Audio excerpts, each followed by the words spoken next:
Assalamualaikum warahmatullahi wabarakatuh. Alhamdulillahirabbil alamin.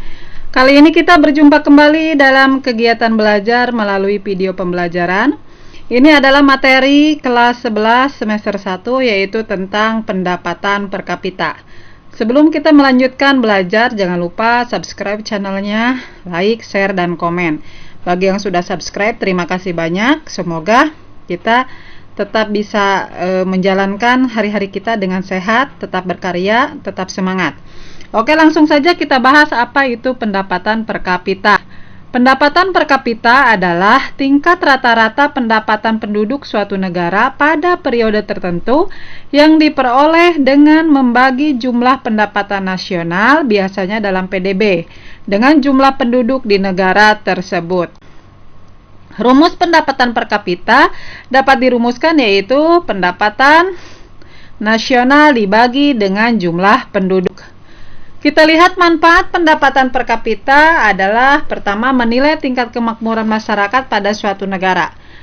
Kemudian yang kedua, sebagai tolak ukur perekonomian negara. Yang ketiga, sebagai tolak ukur untuk mengeluarkan kebijakan dalam bidang perekonomian.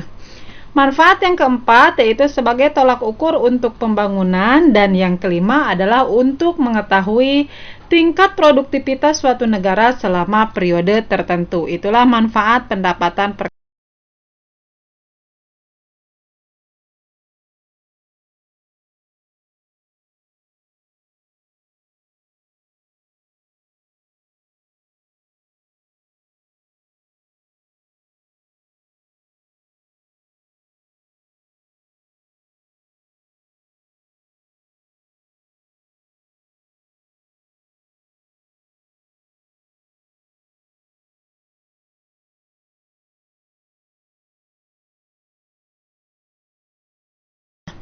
Kemudian kita lihat distribusi pendapatan nasional suatu negara bisa dianggap sejahtera adalah dengan melihat bagaimana negara tersebut mendistribusikan pendapatan nasionalnya.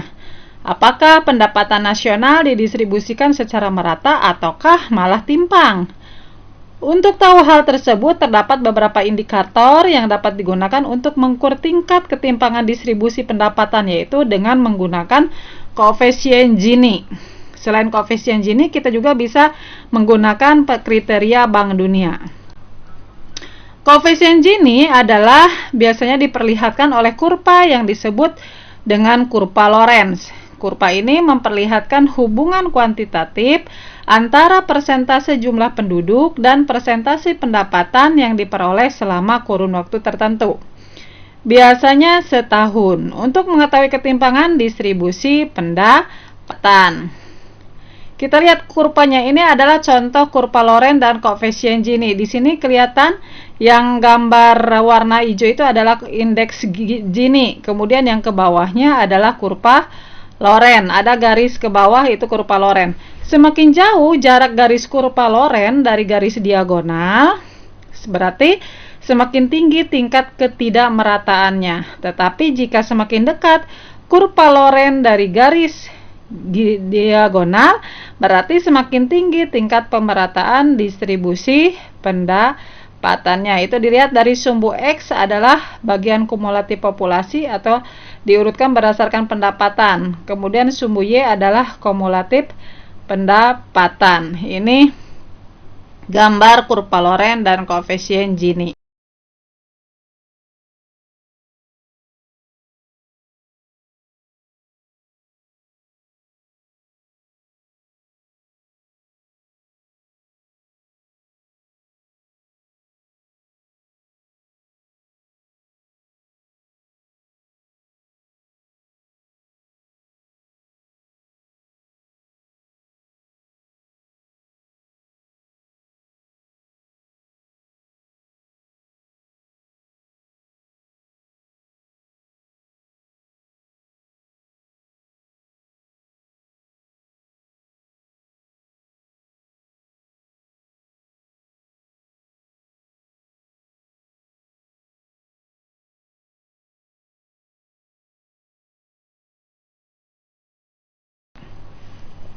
Kita lihat kriteria distribusi pendapatan menurut Bank Dunia. Kelompok 40% termiskin dan pengeluarannya lebih dari 12% dari semua pengeluaran, maka termasuk dalam tingkat ketimpangan tinggi. Kemudian kelompok 40% termiskin dan pengeluarannya mulai dari 12% sampai dengan 17% dari semua pengeluarannya, maka tingkat ketimpangannya sedang. Kelompok 40% termiskin dengan pengeluaran lebih dari 17% dari semua pengeluarannya, maka tingkat ketimpangannya rendah. Ini menurut Bank Dunia.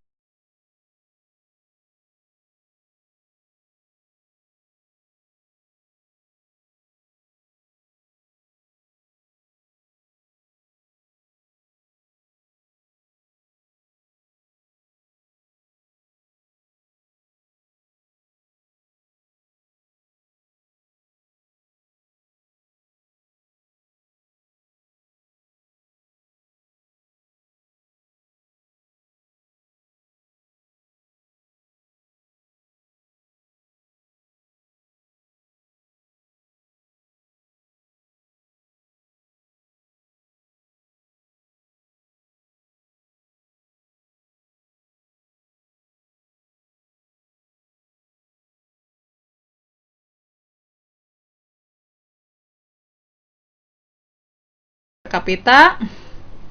Terima kasih yang sudah menonton sampai akhir.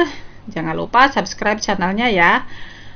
Semoga bermanfaat dan kita selalu berada dalam kondisi yang sehat. Tetap harus semangat, tetap harus berkarya, tetap harus sehat. Sampai jumpa lagi pada video pembelajaran yang lainnya. Assalamualaikum warahmatullahi wabarakatuh. Bye bye.